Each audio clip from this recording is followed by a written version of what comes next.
Let me ask you something. Do you love yourself? And if you do, how would you describe that feeling?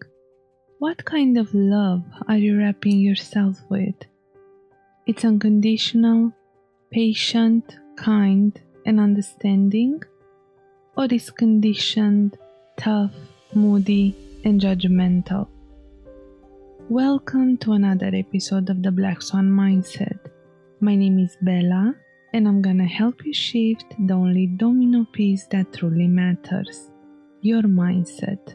In today's episode, we are going to tackle an extremely general yet so overlooked topic.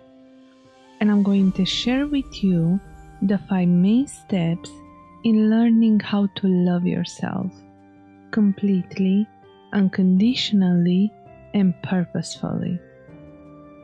What do you think? Do we need to love ourselves first to be loved by someone else? Or someone else needs to love us first to learn how to love ourselves? This may seem a tricky question, but the truth is that during our lifetime, we have experienced both scenarios.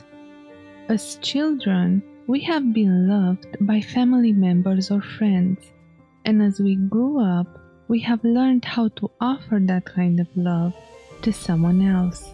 So for example, when we say, I feel loved and cherished in my marriage, or I feel supported and appreciated in my friends group, or I feel respected and valued in my work environment. Have you ever wondered why we always seem to need a specific connection with another person or a group to feel valued, but we rarely establish that connection with ourselves? Therefore, let me share with you some amazing tips that will help you to transition from a place of constant need of validation and reassurance to a place of empowerment and emotional stability by learning how to love yourself. So let's get started. First step, respect your body, venerate your temple. In this reality and this lifetime, your body is your temple. It has been your shield since the first day, and it will carry your soul until the last day. And why is it so important to nurture and respect your body? Because your body witnessed every single second of your life. He experienced together with you all your transformations, all your wins, all your struggles, and everything else in between. He understood your wants and your needs, and he adapted to every single shift you have implemented in your life. And each time when you got caught up in deep dark waters, he sent you warning signals and heal itself so that you can heal yourself physically, emotionally, and spiritually. How many times have you said to yourself, if only I was slimmer, or if only I was smarter, or if only I was prettier, then I would love my body, then I would love myself, then I would find the love of my life. We have all experienced this stage in a certain moment of our lives, but what we don't realize is that our bodies are and always will be our allies and not our enemies. If we learn to communicate efficiently with our bodies and accept them completely just the way they are, by understanding their needs, like need of sleep, need of healthy food, need of fresh air, need of movement, or wants like cravings, new hobbies, new body care practices, we will manage to tune in with our bodies in such a way that every change we would like to implement will become a teamwork and not a struggle. Imagine how amazing it will be if you and your body will team up to make the shift. You will have a best friend forever who will always be by your side, no matter what. So try thinking of your body as your temple, your sanctuary. Respect it, love it, and take good care of it, as he is the reflection of yourself. Now let's go further to the second step. Accept and embrace your emotions. We all want to feel positive emotions, but unfortunately, that's not possible at all times. There will be ups and downs, high and lows, as all of them will help you to understand yourself better and to grow. How many of you thought at a certain stage in your life, I don't know why I feel like this, or I feel grief and pain and I don't know why? That's a sign of a suppressed emotion. And let me share with you, why are you having these experiences? In a certain moment throughout your life, you have experienced trauma, and then you weren't able to deal with that emotion. And as a safety measure, you choose to suppress it. Back then, your subconscious mind understood your approach towards that specific event and kept that emotion buried deep down until you were able to deal with it. Let's say that after a couple of weeks or months, you had experienced a happy event in your life that made you feel positive emotions, and then your subconscious mind brought to the surface that negative experience for you to deal with it, as now you were capable of facing it since you were in a happy place, and you have made one of the following choices. Maybe you have chosen to deal with it and change your perspective in regards to that trauma, as no matter how painful that experience was, you have survived it. Therefore, regardless of what you thought and felt back then, you move forward and you become stronger. Or maybe you choose to suppress it again, and your subconscious mind tried over and over again to help you heal that trauma whenever you had experienced positive emotions. But what you need to understand is that the more you refuse to deal with your emotions, the more energy they will consume.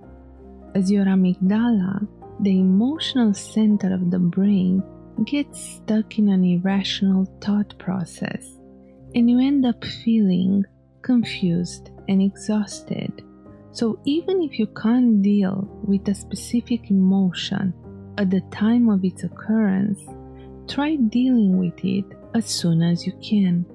Let it out, express it, maybe through exercising, or creativity, or journaling, or maybe just by speaking about it. Choose whatever works for you. Become aware of that emotion, accept it, and then just let it go. And you may wonder, why do you need to experience positive emotions to deal with a negative one? Let's think about it this way. When you experience fear or excitement, your pulse quickens and your hormones surge. So actually, during these stages, the body is experiencing the same sensation. Therefore, fear and excitement are the same feelings. The difference consists in the internal representations we create for that specific feeling, and consequently, we act as such. Thus, to deal with a less pleasant emotion, you have to shift your perspective and focus on the positive side of that experience. And how can you do that? Try the following. If you are nervous about giving a speech, think of the positive impact you will make and how many people you will help by sharing your wisdom. Therefore, you're transitioning from nervousness to self-empowerment and helpfulness.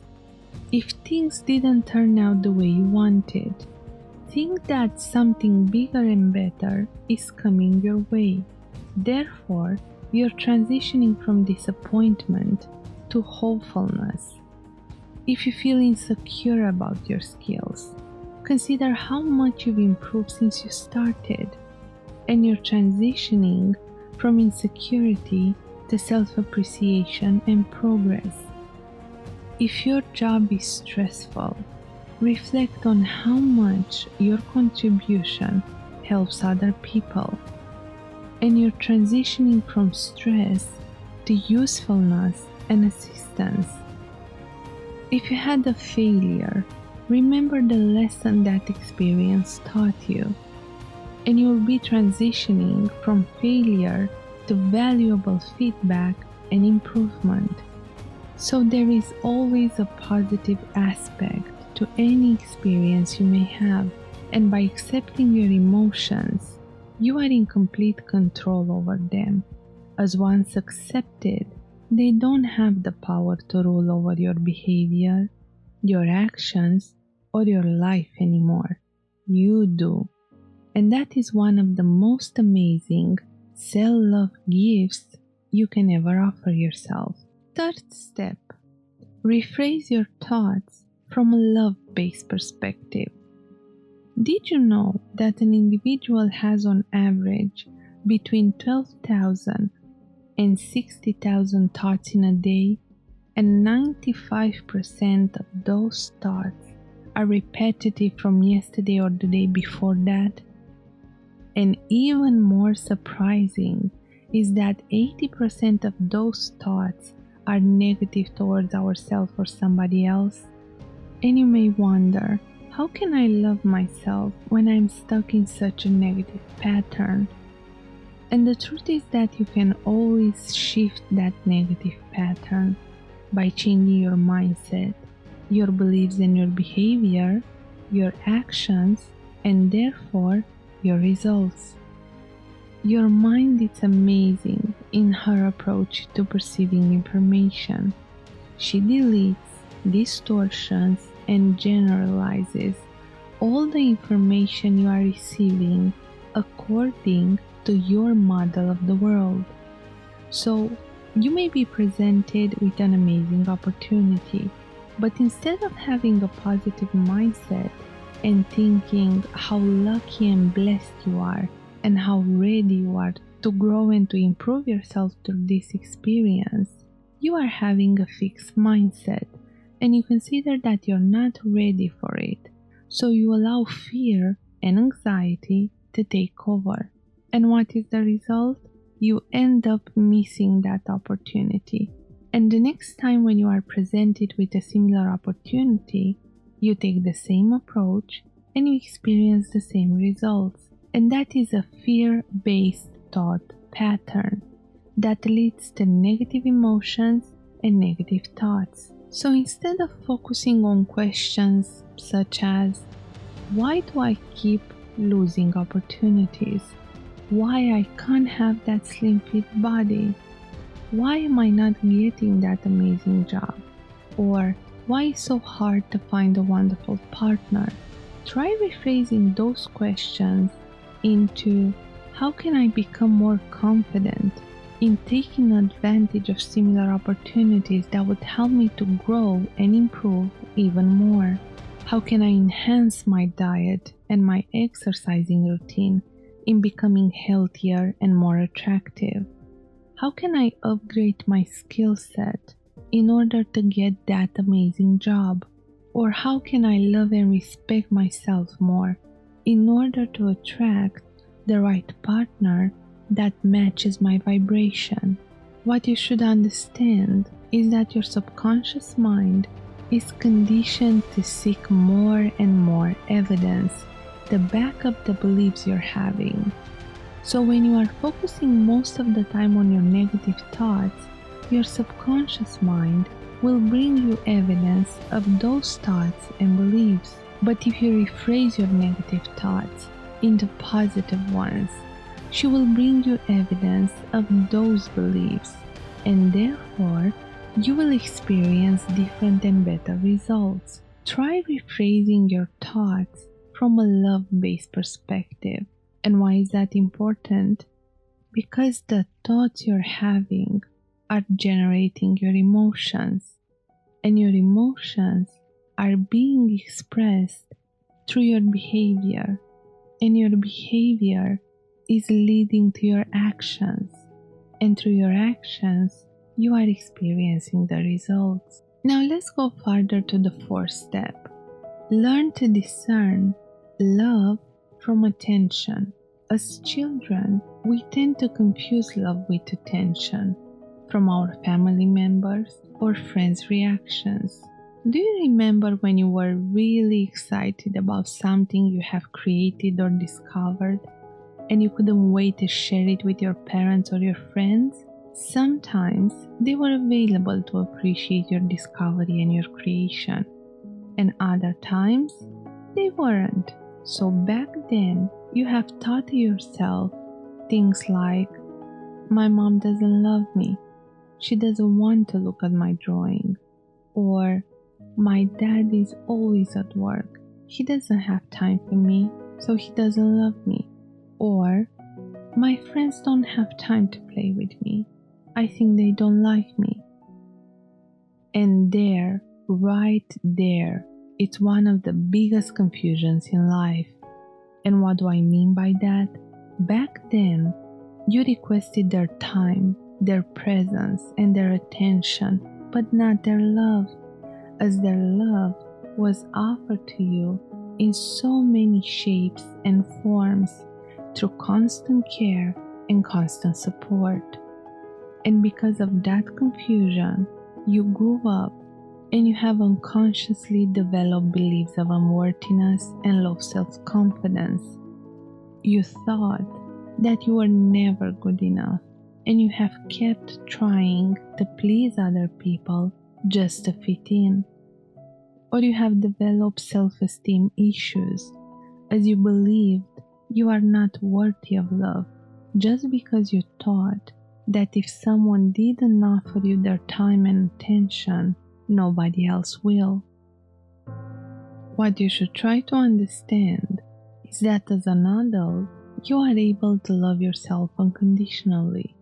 You don't need any longer the validation and the reassurance of your family members or friends in setting on your life priorities.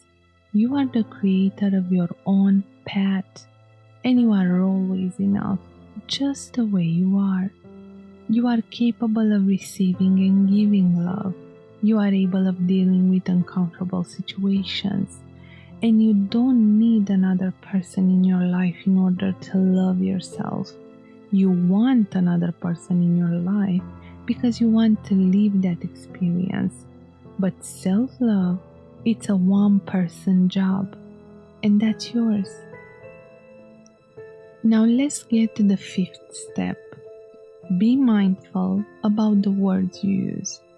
Let's try to understand why are words so important. We use words all the time.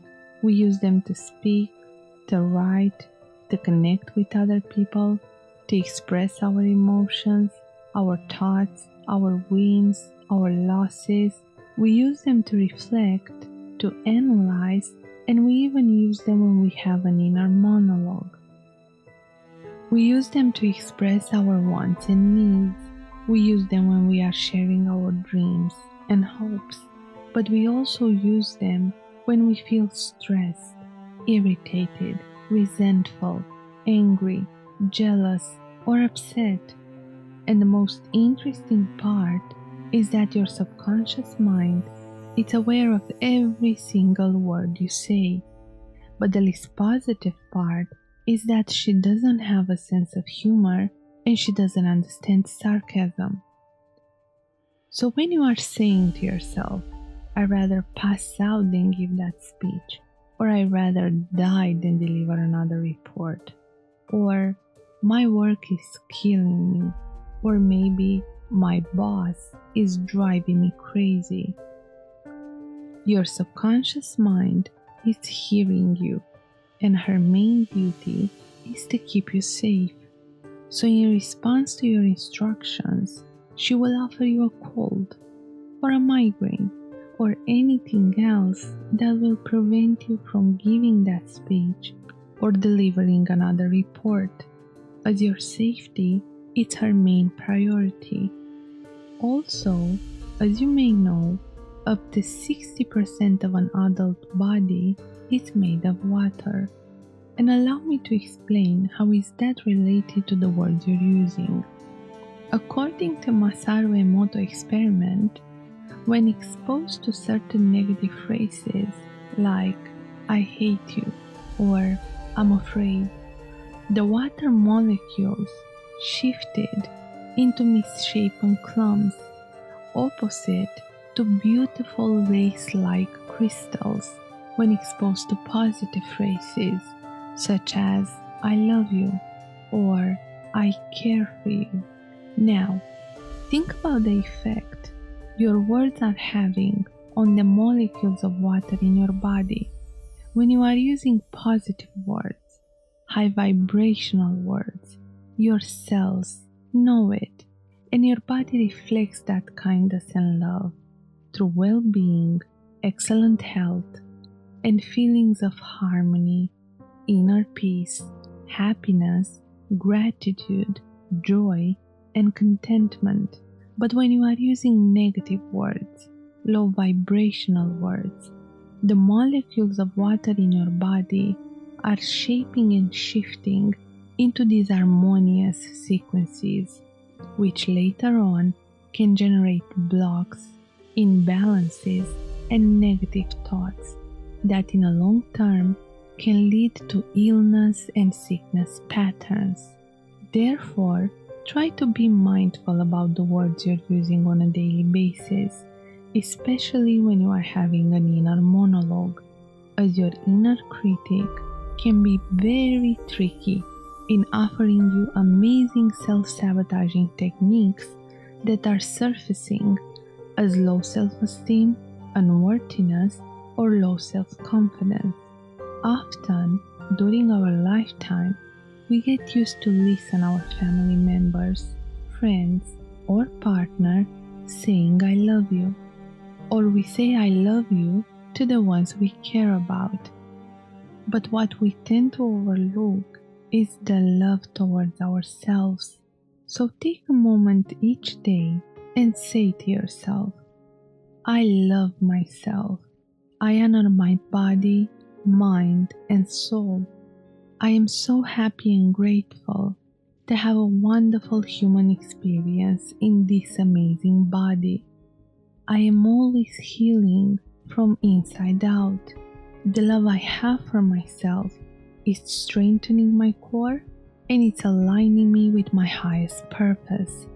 I accept and embrace all of who I am, and I am always enough.